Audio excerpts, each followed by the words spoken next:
also with the Filipino Inventors Federation and the National Committee on Urban Proposal that we have made a proposal 6 economic zones within the Laguna de Bay. That's another story. It's a long story, so I did not get more into that.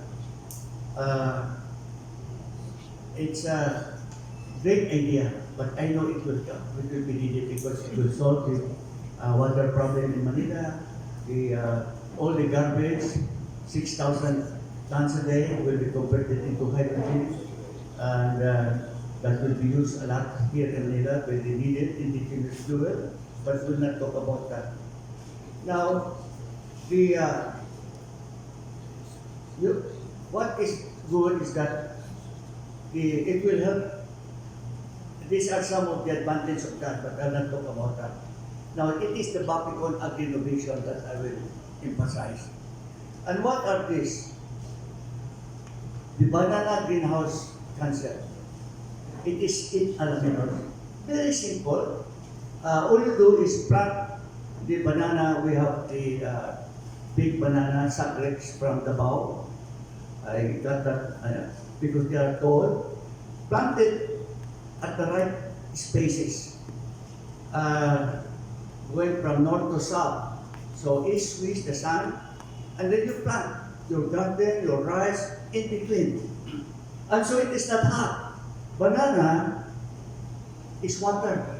I think probably 60-70% of water. So when there is breeze, it is really cold breeze. That's why nobody would like to work in the farm because it is hot. I interview because I am with the Board of Agriculture when we have off. I ask some of those who finish, why is it that the young people are not there anymore? It's money there, it's very hot. So that is my answer. Let them work and in good condition. Lamig siya, and it is only no time that it's really hot because it is no cover. But that is kind of for land.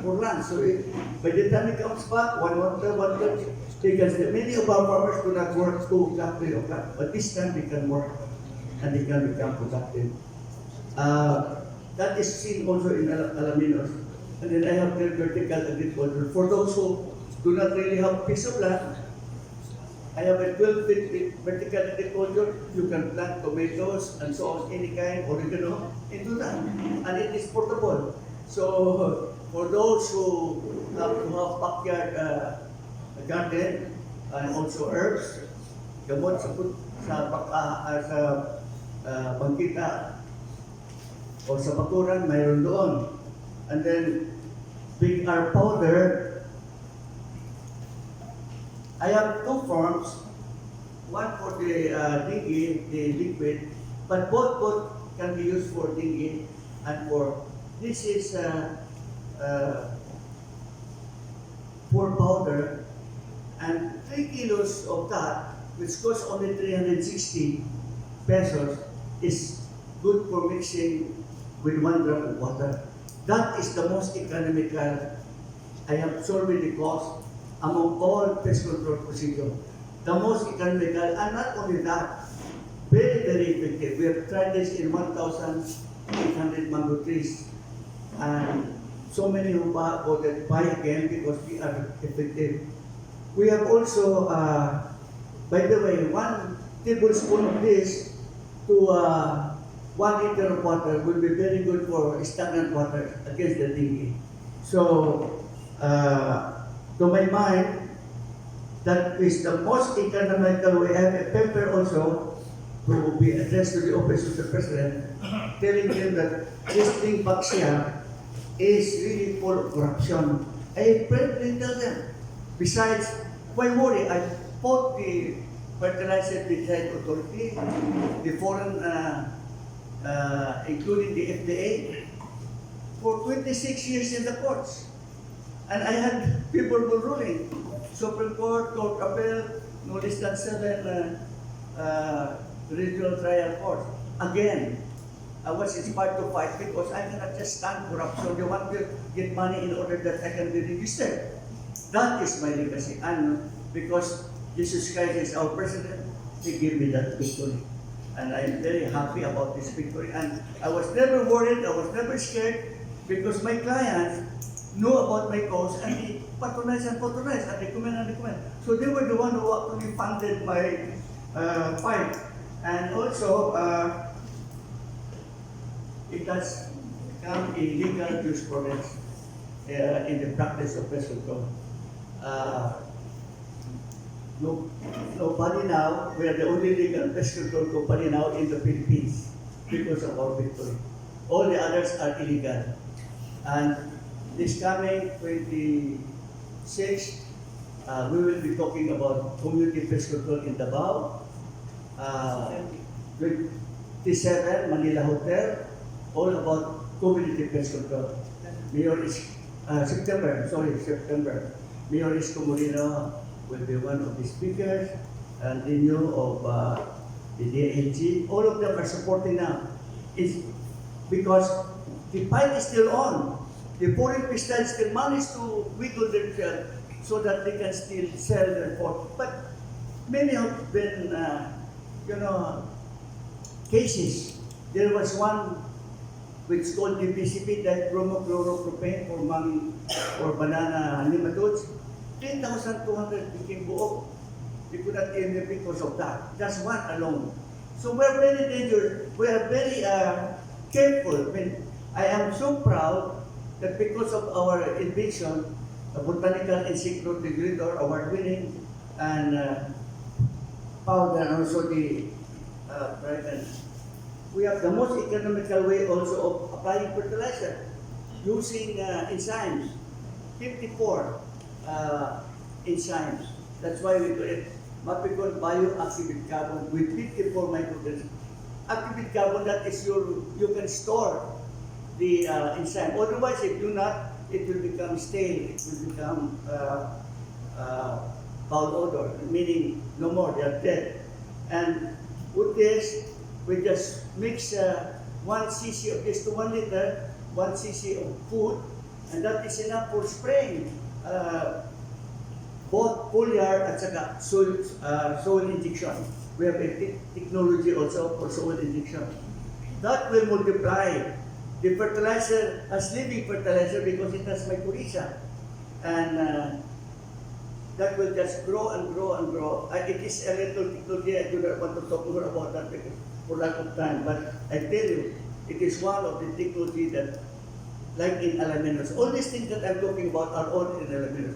We do not anymore fertilize because it is a living fertilizer, continue. And then you can see a lot of butterflies there, meaning our botanical encyclopedia is very safe. It does not kill the butterfly. Flowers and butterflies, that's why every time I go there, I really just feel good because it is to me my little heaven. I have a garden, and when I was a barrio boy, I have a 4-H garden, and then that one, I was the national champion in gardening in 4-H club. That is when I had to go to Los Baños because my prize is scholarship at Los Baños. And then at Los Baños, I joined again another contest, International Youth Exchange Program. I won also. That's why I was sent to the States. Stayed 3 months, 3 farmers in Hawaii, 3 months, 3 farmers in Kansas, and 3 farmers also in Vermont. And that is where I stayed with her grandma. And that is why I met Nancy and Roman started. And because of gardening, I attribute that. I thank God. Otherwise, wala kayo. And I have many, many pretty grandchildren because they are half amazing. I'm thankful to the, again, gardening project. And so I owe much to agriculture. So the activated carbon is also now used in agriculture because, as I mentioned, they are part of our MBA 54. Yung EM sa Japan, Liga, 21 na. I added, and it has now 54 microorganisms. To me, that is the best answer to importation of chemical fertilizer. That costs so much to the farmers. You ask the farmer why they are poor because their input is higher than what they can sell. That to me is And then the children do not want because it is hot. So I am trying to change the condition and then earn also more because while it is shading, they earn also from the banana. And you can plant practically anything. Merong rice with or yung upland rice, you can plant it there. And then there is another that I like to introduce throughout the Philippines, Azula. That is the only crop in the world that you can plant once and you can harvest every 3 days or even every week plant marami na yan. And that can be used for food, the same as malunggay, and that can be used for fuel. I mix that with my green charcoal and also for my vermicast. We have millions and millions of African night crawlers, and our whole farm, I think, is already all with earthworms, so I do not need to fertilize. We are selling this now, and you'll raise that up. This is vermicast, 100% vermicast with my Orisha, now being sold in the stores. And then that is how the green charcoal looks like, the one there, that we deliver also and use for grease chicken. There are special boilers, including yung boilers Manila Hotel. That is the one that we sell. Yeah, you can just show that. So this agri-innovation that I just mentioned is to help both weekend farmers, like according to Saksarian. One of the hope is weekend farmers want money and they go weekends, get also parang therapy, and then they can afford to pana, whether it is successful or not. Marami daw yan. That is the one encouraged. And both the young people to go and enjoy because it's not no longer hard. And then meron tayong mga idea of cover crops, what to plant under. We have many, but I tell you, yung, I'll talk a little bit about myself briefly. I am 83 years old this October 28. I never take any maintenance medicine, zero. I do not take even multivitamin, zero. Why? Because I take also wellness product, all what I make. And then malunggay. I'm encouraging everybody to pack malunggay everywhere they can. And then that is going to improve the nutrition. Even sabi ko sa mga workers ko, 44, you plant it even along the highway, you plant it to the packet that even if they're owner, if they say you can have it, you can harvest that. And I am encouraging that to my employees first because I want my employees to be healthy and strong. And you can do that also. That to me is the easiest plant. You just cut and plant and that's it. You and it will grow for many, many, many years. So that I have finished my talk, and if there is anybody who would like to ask anything, those that are with asterisk, you may do so. Next time, a round of applause. Okay, well, I am very honored because I've known this guy a long time. He delivers. Yeah. And you know, God is with him.